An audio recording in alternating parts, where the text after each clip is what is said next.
درسگاہوں اور دینی مدارس کے اندر قرآن، حدیث اور متعلقہ امور کے مطابق جو تعلیم پڑھی اور پڑھائی جاتی ہے اس کو عمومی طور پر دینی تعلیم یا علوم دینیہ کہا جاتا ہے، جبکہ اسکول کالجز کے اندر science, technology, arts, physics, math وغیرہ کے اوپر جو تعلیم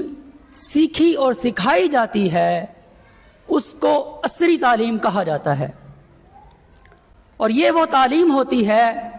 جو وقت کے تقاضوں کو پورا کرتی ہے۔ اس بات میں کوئی دو رائے نہیں کہ یہ بالآخر دینی تعلیم ہی ہے جو ہمارے لیے اخروی نجات کا باعث ہے، مگر جہاں تک عصری تعلیم کا تعلق ہے تو یہ بھی ہمارے لیے کسی قدر ترقی کا باعث بن سکتی ہے، مگر افسوس کہ ایک مخصوص طبقے کے ہاں جو اہمیت، جو ضرورت، جو افادیت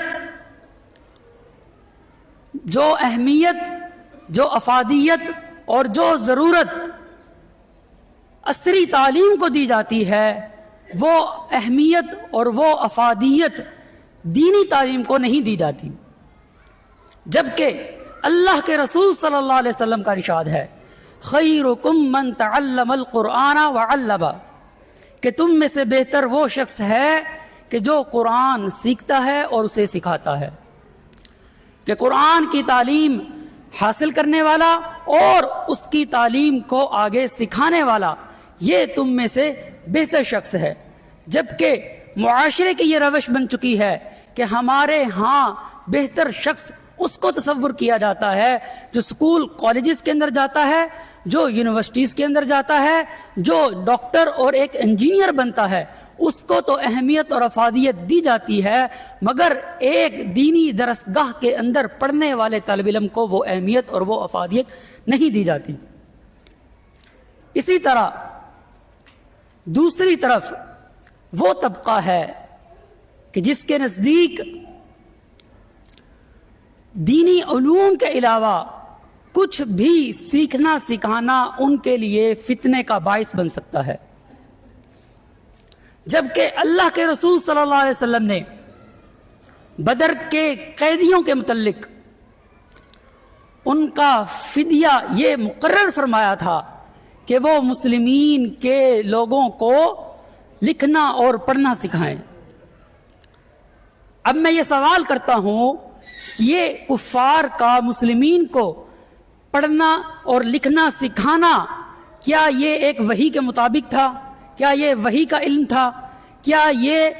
دینی تعلیم تھی؟ نہیں، بلکہ یہ وقت کا تقاضا تھا، وقت کی ضرورت تھی، ایک عصری تعلیم تھی جو اللہ کے رسول صلی اللہ علیہ وسلم نے ان کے لیے مقرر فرمائی تھی۔ تو آج ہمیں دنیاوی اور دینی تعلیم کا ایک ایسا حسین امتزاج مقرر کرنا ہے جس سے ہمیں ترقی کی راہیں جو ہیں ہمارے لیے کھل سکیں، جہاں ہمارا دین ہمارے لیے ایک طرف ہمارے اندر صبر، شکر، توکل، بھروسہ، یقین، ایمان اور توحید جیسی صفات پیدا کرے، تو دوسری طرف یہ ماڈرن سبجیکٹس جو ہیں یہ ہمارے اندر کریٹیکل تھنکنگ اور اس کے علاوہ پروفیشنلزم اور پرابلم سالونگ جیسی سکلز کو ہمارے اندر اجاگر کر پائیں، جہاں علوم دینیہ کو سائنٹیفک نظریوں کے تحت جو ہے وہ پڑھا جائے اور in modern subjects science, technology, physics and arts کو اسلامی نقطہ نظر کے تحت جو ہے سیکھا اور سکھایا جا سکے، جو ہمیں ان ماڈرن سوسائٹیز کے اندر ایمان کے ساتھ جینا سکھائیں، جہاں ہم ایسے ڈاکٹرز اور ایسے انجینئرز پیدا کر پائیں جو اخلاقیات اور دینیات کا درس دیں، اور ایسے حفاظ اور قراء اور علماء دین پیدا کریں جو دنیاوی حلقوں کے شانہ بشانہ چل سکیں۔ جیسا کہ ہم سب جانتے ہیں کہ بدلتی دنیا کے مسائل بھی بدل چکے ہیں، کہ اب یہ مسئلے نہیں بحث میں لائے جاتے کہ کوا حلال ہے یا حرام ہے، اب یہ مسئلے زیر بحث نہیں آتے، بلکہ اب تو یہ مسائل پوچھے جاتے ہیں کہ بٹ کوائنز کی شرعی حیثیت کیا ہے،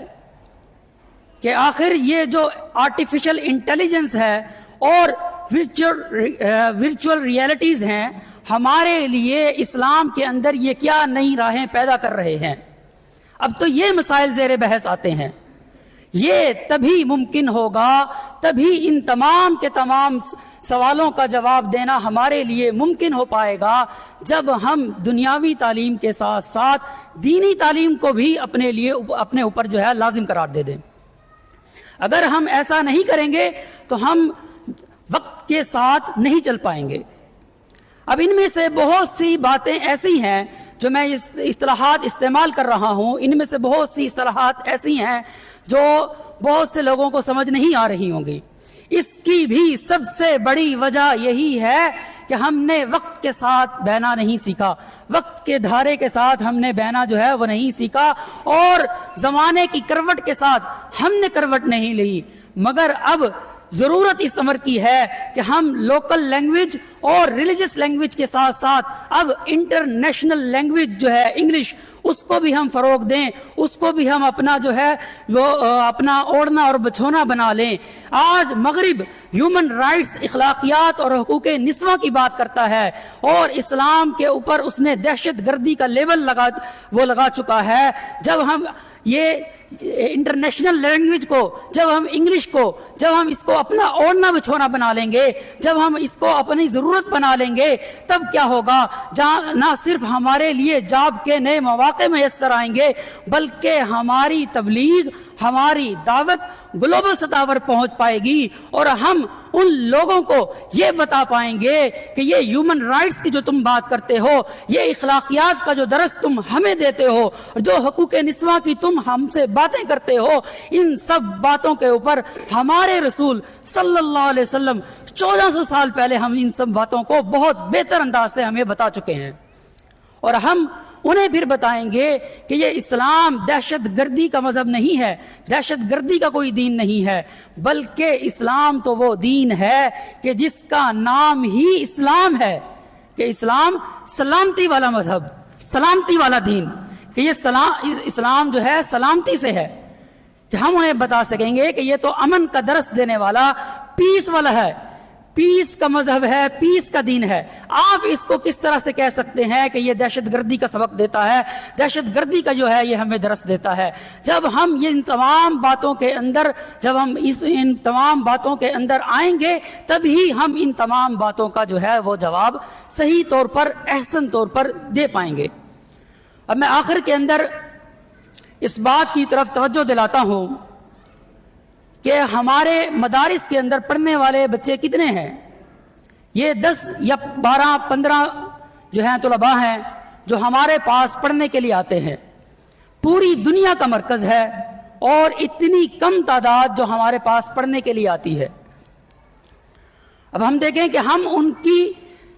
دینی تعلیم کے ساتھ ساتھ اب ہم ان کی عصری تعلیم کے اوپر بھی توجہ دے رہے ہیں کہ وہ عصری تعلیم کے اندر بھی ایک نمایاں کردار اپنا جو ہے وہ ادا کرے۔ مگر اس کے برعکس اگر ہم دیکھیں کہ وہ کتنے افراد ہیں، کتنی نوجوان نسلیں ہیں ہماری جو باہر پہلے سے ہی عصری تعلیم حاصل کر رہی ہیں، وہ میرے مطابق تو 99% سے بھی زیادہ ہیں، کہ 1% سے بھی کم لوگ ہیں جو یہاں پر تعلیم حاصل کرنے کے لیے آتے ہیں۔ باقی 99% وہ افراد ہیں جو پہلے سے ہی عصری تعلیم کالجز اور یونیورسٹیز کے اندر حاصل کر رہے ہیں۔ کیا ہمیں یہ ضرورت نہیں ہے اب کہ ہم ان کے لیے بھی، کہ جو پہلے سے ہی عصری تعلیم حاصل کر رہے ہیں، ان کے لیے بھی ایک ایسا نصاب مرتب کر دیں جس سے وہ لوگ بھی، وہ ہماری نوجوان نسلیں بھی جو ہے مکمل طور پر جو ہے عالم کا ایک جو ہے وہ ایک نصاب ان کے لیے مرتب ہو اور مکمل عالم دین بن کر جو ہے وہ نکلیں۔ تو اللہ تبارک و تعالیٰ سے دعا ہے کہ اللہ تبارک و تعالیٰ ہم سب کو ہی دین اسلام کی خاطر اٹھنے والے ہمارے ہر ایک قدم کو قبول و منظور